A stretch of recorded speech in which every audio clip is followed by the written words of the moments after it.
collector's item by Evelyn E. Smith.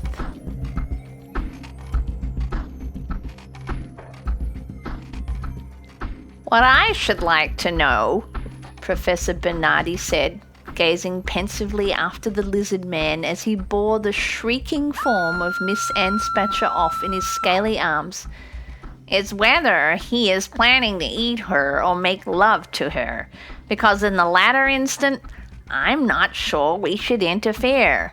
It may be her only chance. Carl, cried his wife indignantly, that's a horrid thing to say.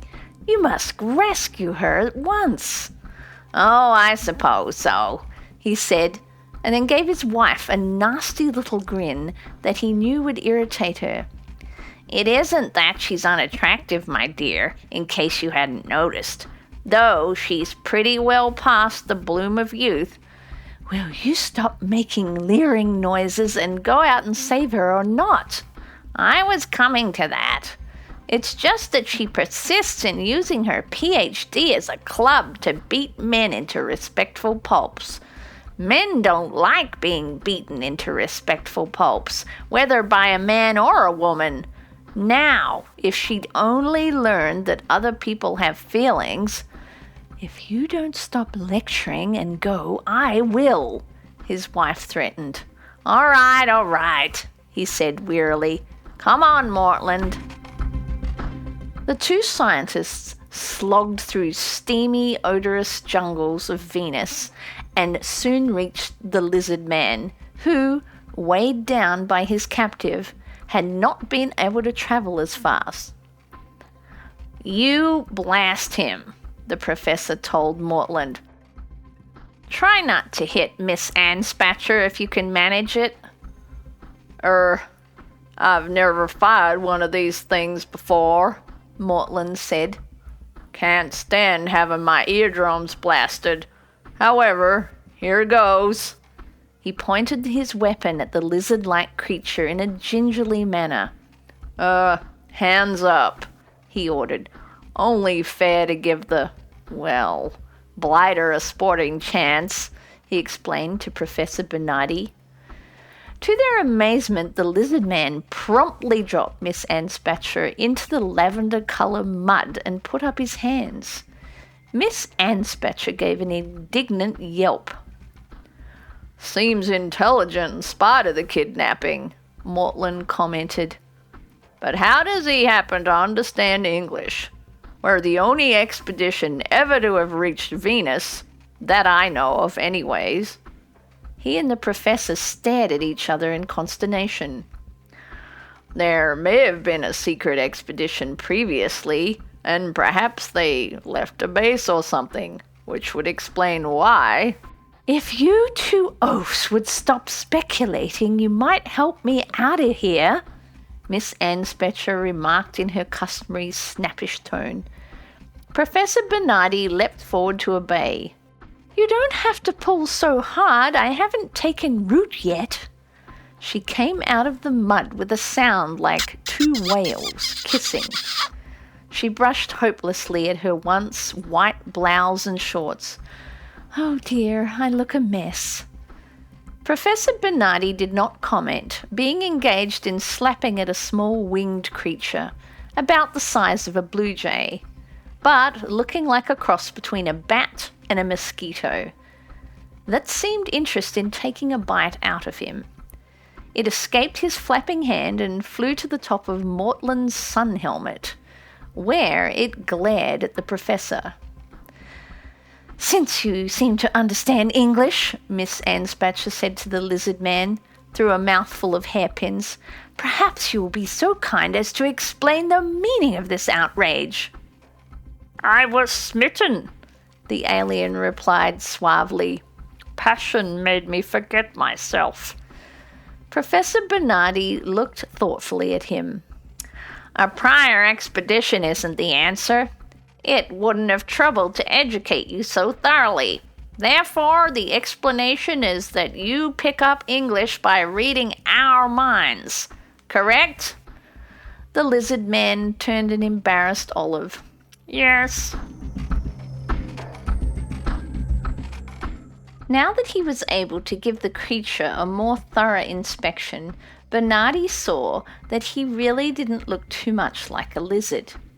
He definitely appeared to be wearing clothes of some kind, which, in the Venusian heat, indicated a particularly refined degree of civilization, unless, of course, the squamous skin protected him from the heat as well as the humidity. More than that, though, he was a humanoid in almost a Hollywood way. He had a particularly fine profile and an athletic physique, which, oddly, his scales seemed to enhance, much like a movie idol dressed in fine-meshed medieval armour.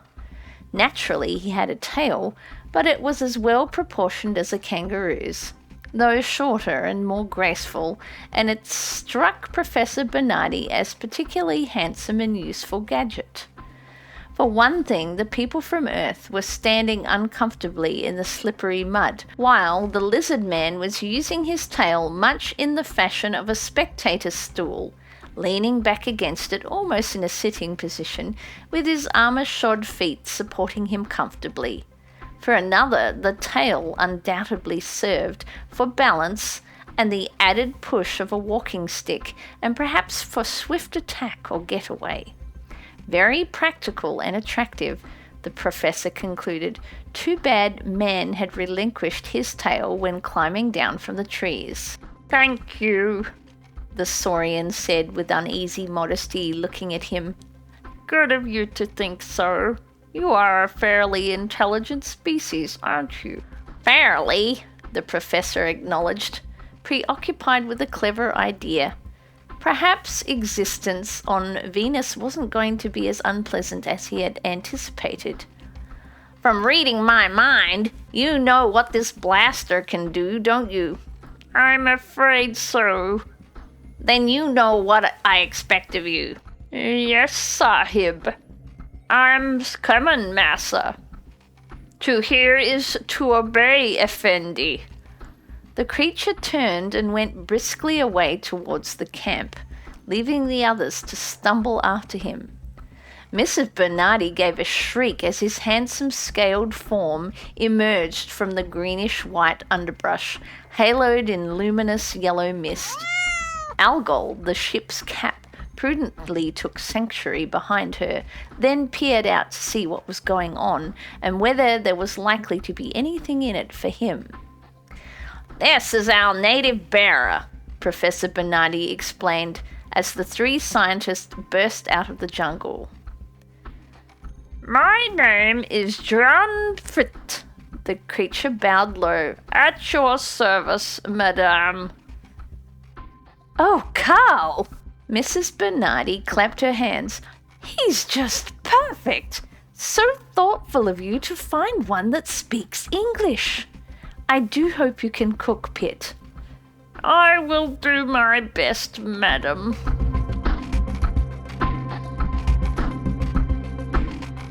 Algol daintily picked his way through the mud towards the saurian, sniffed him with his judicial deliberation, then, deciding that anyone who smelled so much like the better class of fish must be all right, rubbed up against his legs. "Well," remarked Miss Anspatcher, using the side of the spaceship as a mirror by which to redden her somewhat prissy lips, "that makes it practically unanimous, doesn't it?"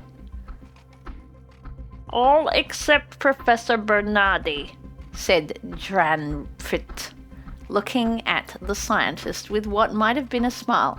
"He doesn't like me." "I see that your telepathic powers are not quite accurate," the professor returned. "I do not dislike you, I distrust you." "The fact that the two terms are not entirely synonymous in your language would argue a certain degree of incipient civilization," the lizard man observed. "You know, Carl," Miss Bernardi whispered, "he has an awfully funny way of talking for a native." "Frankly, I don't like this at all, Professor," Captain Greenfield said, mopping his brow with a limp handkerchief. If I hadn't been off looking for a better berth for the ship, all this mud worries me. This had never happened." "You mean you would have let the lizard get away with Miss Anspatcher?" The big man's face flushed crimson. "I don't think that's funny, Professor." Bernardi changed the subject, for he realized that the captain, being by far the most muscular of the party, was not a man to trifle with. "Tell me, Greenfield, did you succeed in finding a better spot for the ship? I must admit I'm worried about that mud myself." "Only a remotely dry spot around is an outcropping about 2 kilometers away," Greenfield said grudgingly. He shifted his camp stool in a futile search for shade.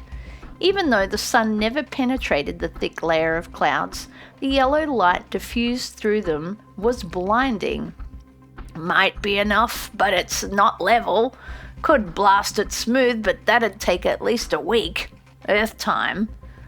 Bernardi pulled his damp shirt away from his body. "Well, I dare say we'll be all right where we are if we're not assailed by any violent forces of nature. On Earth, this might be a monsoon climate." "If you ask me, that monster is more of a danger than any monsoon." Bernardi sighed. Although by far the most competent officer available for the job of spaceship captain, Greenfield was not quite the man he would have chosen to be his associate for months on end. Still, beggars, as Miss Anspatcher might have eloquently put it, could not be choosers. "What makes you say that?" he asked, trying to set an example of tolerance. "Don't like the idea of him cooking for us," the captain said stubbornly. "Might poison us all in our beds." "Well, don't eat in your bed," suggested Mortland, strolling out of the airlock in the company of the cat Algol. However, finding that the spot beside the captain's camp stool was dry as anything could be on Venus, decided to turn back.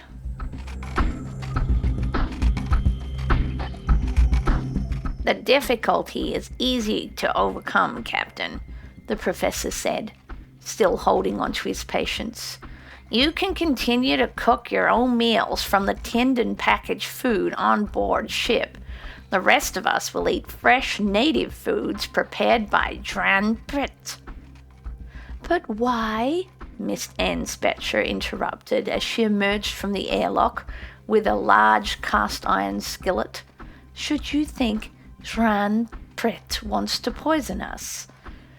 Both men rose from their stools. "Stands to reason he'd consider us his enemies, Miss Anspatcher," the captain said. "After all, we, as a group, that is, captured him." "Hired him," Professor Bernardi contradicted. "I've telepathically arranged to pay him an adequate salary, in goods, of course. I don't suppose our money would be of much use to him, and I think he's rather glad of the chance to hang around and observe us conveniently." "Observe us?" Greenfield exclaimed. "You mean he's spying out the land for an attack? Let's prepare our defenses at once." "I doubt if that's what he had in mind," Professor Bernardi said judiciously. "He may be staying because he wants to be near me," Miss Anspatcher blurted. Overcome by this unmaidenly admission, she reddened and rushed from them, calling, "Yoo-hoo, Dran Prit, here is the frying pan." Algol woke up instantly and followed her. Frying was one of the more important words in his vocabulary. Captain Greenfield stared across the clearing after them, then turned back to Bernardi with a frown. "I don't like to see one of our girls mixed up with a lizard, and a foreign lizard at that." But his face too clearly betrayed a personal resentment. "Don't tell me you have a fondness for Miss Anspatcher, Captain," Professor Bernardi exclaimed, genuinely surprised. Undeniably, Miss Anne Spatcher, although no longer in her first youth, was a handsome woman, but he would not have expected her somewhat cerebral type to appeal to the captain. On the other hand, she was the only unattached woman in the party, and they were a long way from home. Greenfield picked at a fleck of dried violet mud from the side of the ship and avoided Bernardi's eye. "One of the reasons I came along," he said almost bashfully. "Thought I'd have a chance to be alone with her now and again and impress her with—" "Your sterling qualities," Bernardi suggested. The captain flashed him a glance of mingled gratitude and resentment. And now this damn lizard had come along. "Cheer up, Captain," said the professor. "I'll back you against a lizard any time." Although the long twilight of Venus had deepened into night, and it could never really be cool there by terrestrial standards, the temperature was almost comfortable. Everything was quite black, except for the pallid purple campfire glowing through the darkness. The clouds that perpetually covered the surface of the planet prevented even the light of the stars from reaching it. "Tell me more about the cross versus the parallel cousin relationships in your culture, Ranprit," Miss Anne Spatcher breathed, wriggling her camp stool closer to the saurians. "Anthropology is a great hobby of mine, you know. How do your people feel about exogamy?" "I'm afraid I'm rather exhausted, dear lady," he said, using one arm to mask a yawn and one to surreptitiously wave away the saurian head that was peering out of the underbrush. "I shouldn't like to give a scientist like yourself any misinformation that might become a matter of record." "Of course not," she murmured. "You're so considerate." A pale face appeared in the firelight, like some weird creature of darkness. Terrestrial and extraterrestrial both started. "Miss Anne Spatcher," the captain growled, "I'd like to lock up the ship, so if you wouldn't mind turning in." Miss Anne Spatcher pouted. "You've interrupted such an interesting conversation, and I don't see why you have to lock up the ship. After all, the night is 385 hours long. We don't sleep all the time, and it would be a shame to be cooped up." "I'm going to try and rig up some floodlights," Greenfield explained stiffly, "so we won't be caught like this again. Nobody bothered to tell me the day equals 32 of ours, so that half of it would be night." "Then I won't see you for almost 2 weeks of our time, Ranprit. Are you sure you wouldn't like to spend the rest of the night in our ship? Plenty of room, you know." "No, thank you, dear lady. The jungle is my natural habitat. I should feel stultified by walls and a ceiling. Don't worry, I shan't run away." "Oh, I'm not worried," Miss Anne Spatcher said coyly, throwing a stick of wood on the fire. "Small riddance if he does." "Captain Greenfield!" The part of the captain's face not concealed by his piratical black beard turned red. "Well, if he can read our minds, he knows damn well what I'm thinking. Anyway, so why be so hypocritical about it?" "That's right, he's a telepath, isn't he?" Miss Anne Spatcher's face grew even redder than the captain's. "I forgot he—" "It is getting late. I really must go. Good night, Ranprit." "Good night, dear lady." The saurian bowed low over her hand. Leaning on the captain's brawny arm, Miss Anne Spatcher ploughed through the mud to the ship, followed by the mosquito bat and Algol, who had been toasting themselves more or less companionably at the fire. The door to the airlock clanged behind all four of them. The other saurian's head appeared again from the brush. Franprit, The insistent thought came. shall I rescue you now? Why, Darflo? I am not a prisoner. I am quite free to come and go as I please. But let's get away from this stranger's ship while we communicate. They do have a certain amount of low-grade perception and might be able to sense the presence of another personality. At any rate, they might look out of a port and see you. Keeping the illuminator on low beam, Tva-ul led his way through the bushes. Seems to me you're going to an awful lot of trouble to get zoo specimens. The youngster protested, distangling its arms from the embrace of an amorous vine. There's really no reason for carrying on the work since Lieutenant Merglet Rue Passed on. Tranprit sat down on a fallen log and, tucking up his graceful tail, signalled his junior to join him. In the event that we do decide to return to base, some handsome specimens might serve to offset the lieutenant's demise. Return to base? But I thought we haven't found swamp life pleasant, have we? After all, there's no real reason why we shouldn't go back. It's our fault that Mergel happened to meet with a fatal accident. Well, but will the commandant see it that way?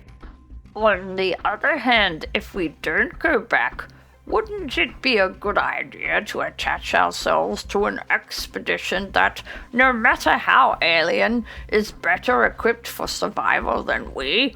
And carrying out our original purpose seems the best way of getting to meet these strangers informally, as it were. They are unquestionably intelligent life forms, then? After a fashion. Tranprit yawned and rose. But why are we sitting here? Let's start back to our camp. We will be able to converse more comfortably. They made their way through the jungle, now walking, now wading where the mud became water. Small creatures with hardly any thoughts scuttled before them as they went.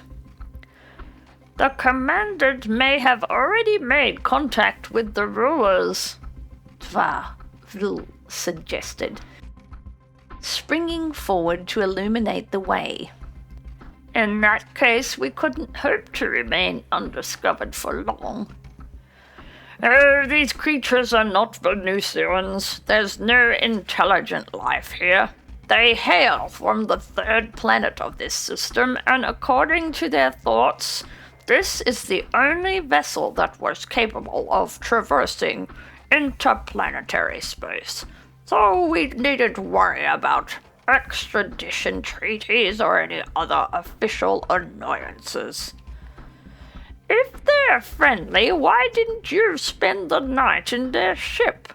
It certainly looks more comfortable than our collapsible Moslak, which, by the way, collapsed while you were gone.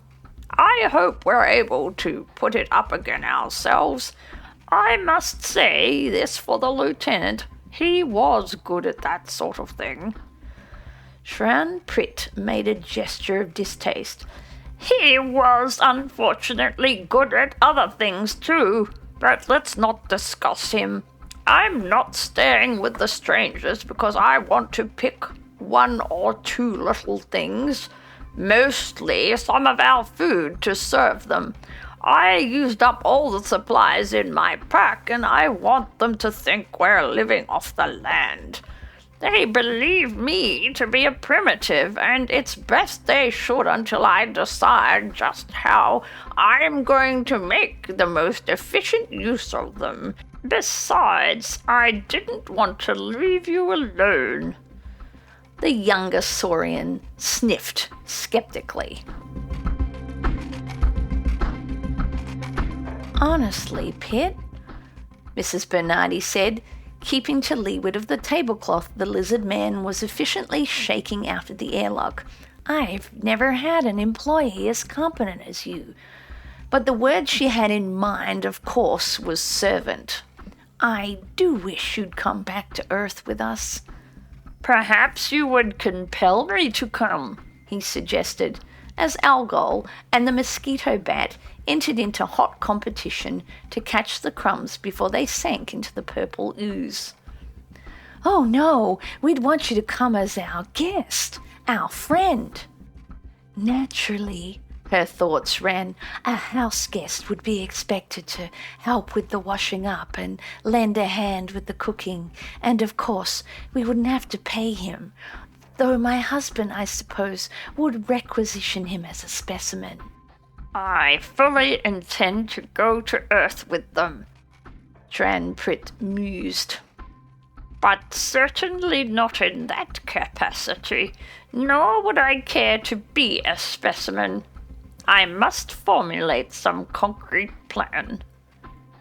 The captain was crawling on top of the spaceship, scraping off the dried mud, brushing away the leaves and dust that marred its shining purity. The hot, humid haze that poured down from the yellow clouds made the metal surface a little hell. Yet it was hardly less warm on the other side of the clearing, where Miss Anne Spatcher tried desperately to write up her notes on a table that kept sinking into the spongy ground, and hindered by the thick wind that had arisen half an hour before and which kept blowing her papers off. The sweet odour of the flowers, tucked in the open neck of her already grimy white blouse, suddenly sickened her, and she flung them into the mud. "We won't be going back to Earth for a long time," she called. Gathering up the purple-stained papers, she came towards the others, little puffs of mist rising at each step. "We like it here. Lovely country." How could she think to please even the savage she fancied him to be by such an inanity? Dranprit wondered. No one could possibly like that fetid swamp. Or was it not so much that she was trying to please him as convince herself? Was there some reason the Terrestrials had for needing to like Venus? It hovered on the edge of the woman's minds. If only it would emerge completely, he could pick it up, but it lurked in the shadows of their subconscious, tantalizing him. "I'd like to know when we're going to start putting up the shelters," Mrs. Bernardi said, pushing a streak of fog-yellow hair out of her eyes. "I can't stand being cooped up for another night in that ship." "You're planning to put up shelters? To live outside of the ship?" This would seem to confirm his darkest suspicions. Even a temporary settlement would leave them too open to visitation from the commandant. What his attitude towards the aliens might be, Dranprit didn't know. He might consider them as specimens, as enemies, or as potential allies. With his attitude towards Dranprit and his companion would be, however, the Saurian knew only too well. Had they reported the lieutenant's demise immediately, it was possible the commandant might have been brought to believe it was an accident. Now he would unquestionably think Dranprit had killed Mergru on purpose, which was not true. How was Dranprit to know that the mud into which he'd knocked the lieutenant was quicksand? "Anything against putting up shelters?" Captain Greenfield growled from his perch. "Monster!" the mosquito bat shrieked at the cat. "Monster! Monster!"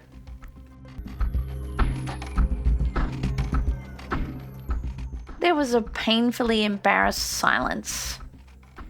"The creature is not intelligent," Dranprit explained, smiling.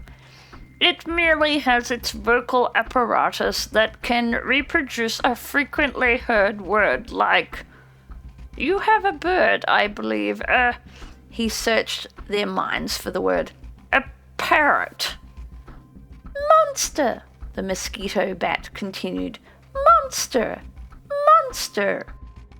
Shut up, or I will wring your neck, the captain snarled. The mosquito bat obeyed sullenly, apparently recognizing the threat in his tone. But the concept of monster hung heavily in the air between the terrestrials and the lizard man. They should not feel so bad about it, he thought, for they are the monsters themselves. But that would never occur to them, and I can hardly reassure them by saying, Don't worry, Professor Bernardi said smoothly. To him, it's we who are the monsters. A sudden gust of wind whipped the tablecloth out of Runprit's hand. He fought with it for a moment, glad of something tangible to contend with. About the shelters, he said, they might not stand up against a storm. So, this is monsoon country, Bernardi observed thoughtfully. Do you know when the storms usually come, Runprit? The other shook his head. Peculiar. There is usually a season for that sort of thing. I come from another part of the planet. Storms here are bad, eh? The captain commented, swinging himself down easily. Frankly, that worries me. Ships resting on mud as far as I can see, and if there's one thing I do know something about, it's mud. If it got any wetter, the ship might sink. Maybe we should leave, Mrs. Bernardi suggested. Go to another part of the planet where it's drier, or... She tried not to show the sudden surge of hope. Leave for home and come back after the rainy season. There was a sudden silence, and Runprit found himself able to pick up the answers to some of his questions from the alien minds. His worst fears were confirmed. Plan A was out, but something could still be done with these creatures. Doesn't she know? The captain demanded accusingly. You brought her here without telling her? Bernardi spread his hands wide in a futile gesture. She should know. I've told her repeatedly. She just doesn't understand, or doesn't want to. I know they forgive us, Mrs. Bernardi said stubbornly. You haven't done anything really wrong, so how could they do anything terrible to us? After all, didn't they refuse you the funds because they said you couldn't? Shh, Louisa, her husband commanded. Runprit smiled to himself. Do it, she went on, and you did, so they were wrong and they'll have to forgive us. Tch, Miss Anne Spatcher said. Since when was there any fairness in justice? On the other hand, Miss Bernardi continued, we have no idea of how dangerous the storms could be here. Very dangerous, Joanne Pratt said. For you, perhaps, the captain retorted. Maybe not for us. Now that's silly, Miss Anne Spatcher said. You can see that Jan Rit is much more, she blushed, sturdily built than we are. I don't mean we could face it without protection, the captain replied angrily. Naturally, I mean that our superior technology could cope with the effects of any storm. Well, Captain, we'll have to put that superior technology to use at once, the professor told him. You'd better start blasting that rock. Laden with equipment and malevolent thoughts, the captain trudged off into the murky jungle. The others would not even offer to help. Confounded scientists, they certainly took his status as captain seriously. He wished, for a disloyal moment, that he had stayed on Earth. The quiet routine of a test pilot had prepared him for nothing like this. Were Miss Anne Spatcher an adventure worth it? At the moment, He thought not, but he was on Venus, and it was too late to change his mind. Schran-Prit followed him into the jungle, keeping some distance behind, for he had a good reason to suspect that Greenfield would take his warm interest in terrestrial technology for plain spying. Or worse yet, he might try to press the lizard men into service. Schran-Prit felt he had demeaned himself quite enough already. "Have you noticed," Miss Anspatcher asked, pushing the mass of damp brown hair off her neck as she came alongside him, "how the smell, a scientist does not mince words, of the swamp has grown stronger?" Schran-Prit halted. He had a good idea of what the captain's reactions to the sight of himself and Miss Anspatcher arriving hand in hand would be. "Yes, it's getting rather overpowering. Perhaps, for a lady of your delicate sensibilities, it would be best to—" "I can stand a bad smell just as well as a male, any male." "Perhaps even better," Schran-Prit said, "for I was on the verge of turning back myself." "Oh," she said, appeased. "Well, in that case, I'll go back with you. How quiet everything is." He had not noticed. For him, it would never be quiet because of the stream of jangled thoughts constantly pouring into the back of his mind from everything sentient that surrounded him. For a moment he wondered what it would be like to be non-telepathic, like the terrestrials, to have peace from the clamour of confused impressions, emotions and ideas that persistently beat at his mind. But that would be wondering how it was to be deaf to avoid discord or blind to shut out ugliness. "The lull before the storm, I suppose," she said brightly. "Now is his opportunity to kiss me, only perhaps they don't have kissing in his society. His mouth does seem to be the wrong shape, and if I kissed him, it might violate a taboo." During their short absence, the citron clouds that closed off the sky had changed to a sinister umber.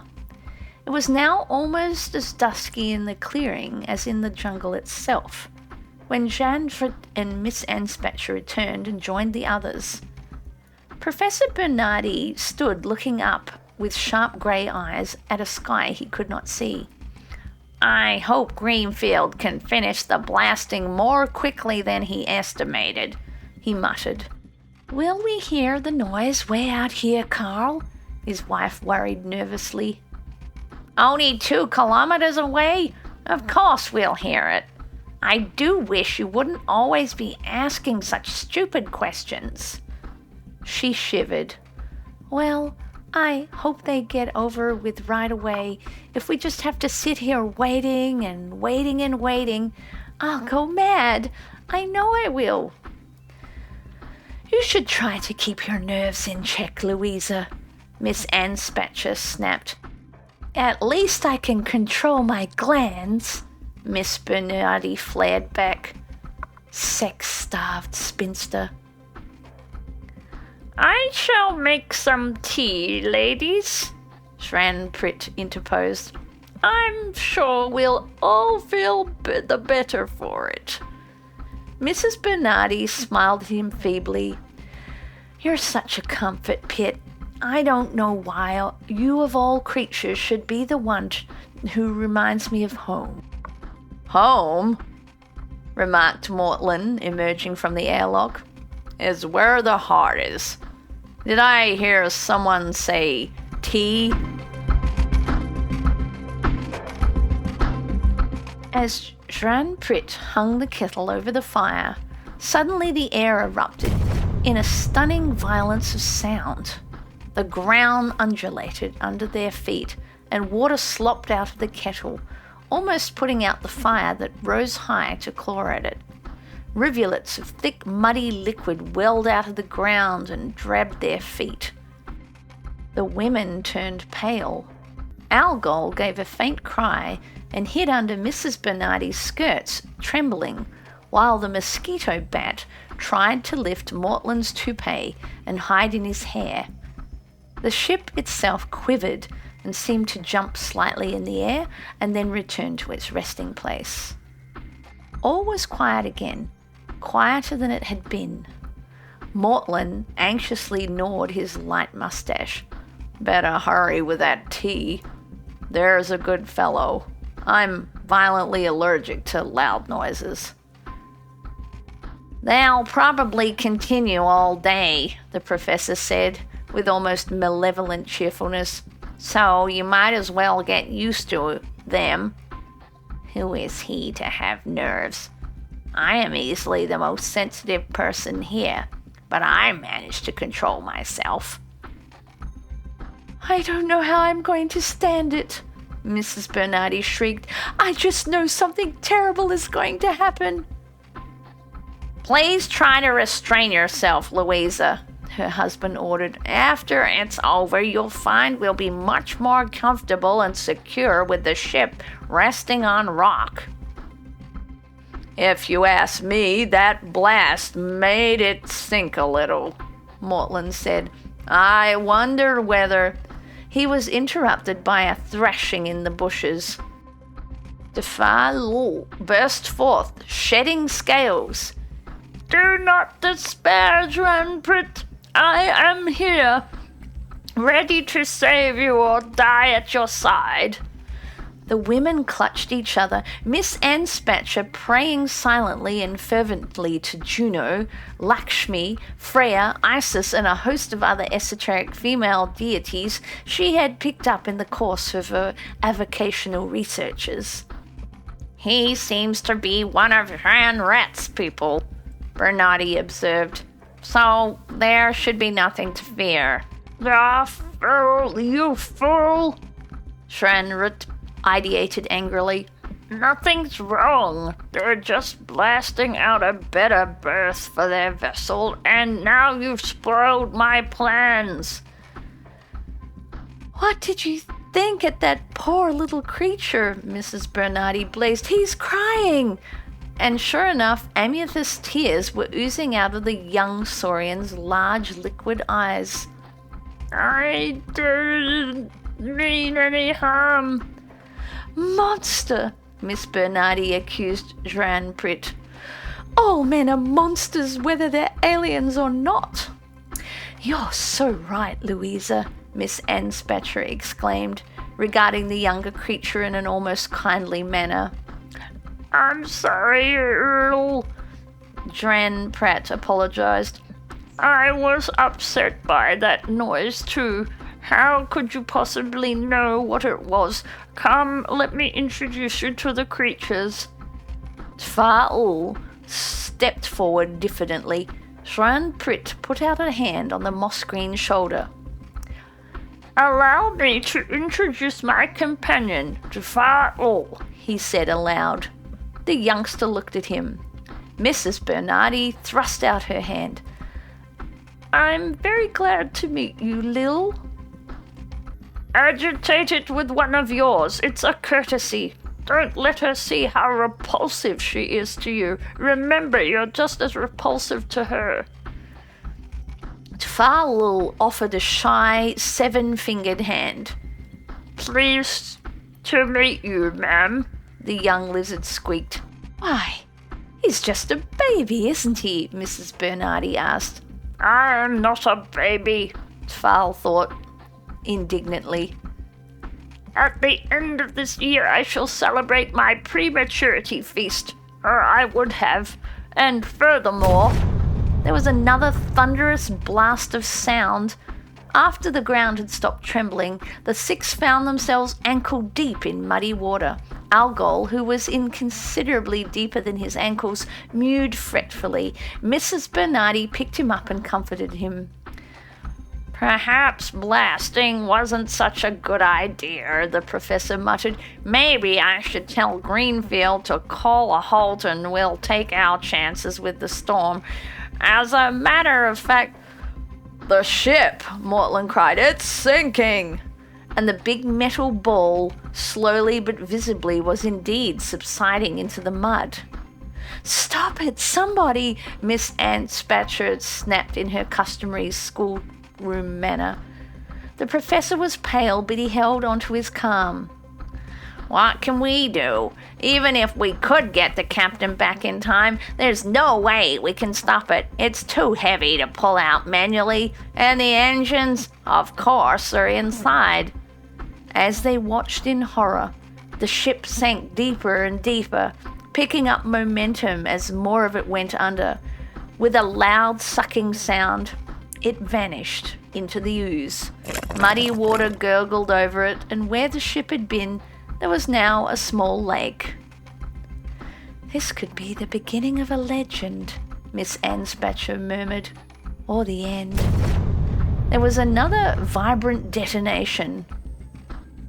"Someone ought to tell the captain there's no use blasting anymore," Bernardi said wearily. "We have nothing to put on the rock when he smooths it off." He began to laugh. "I suppose you could call this poetic justice." And he went on laughing, losing a bit of his former self-control. "There goes Plan B," Shran Pritt thought. A star of intensely bright green lightning split the clouds and widened to cover the visible expansion of the sky. There was a planet-shaking clap of thunder that made Greenfield's puny efforts sound like the snapping of twigs in comparison. And it began to rain, hard and fast. End of part 1.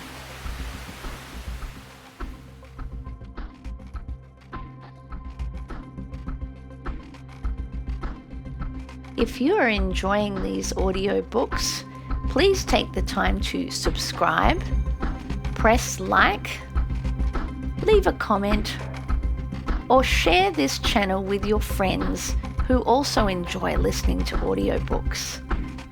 Thank you.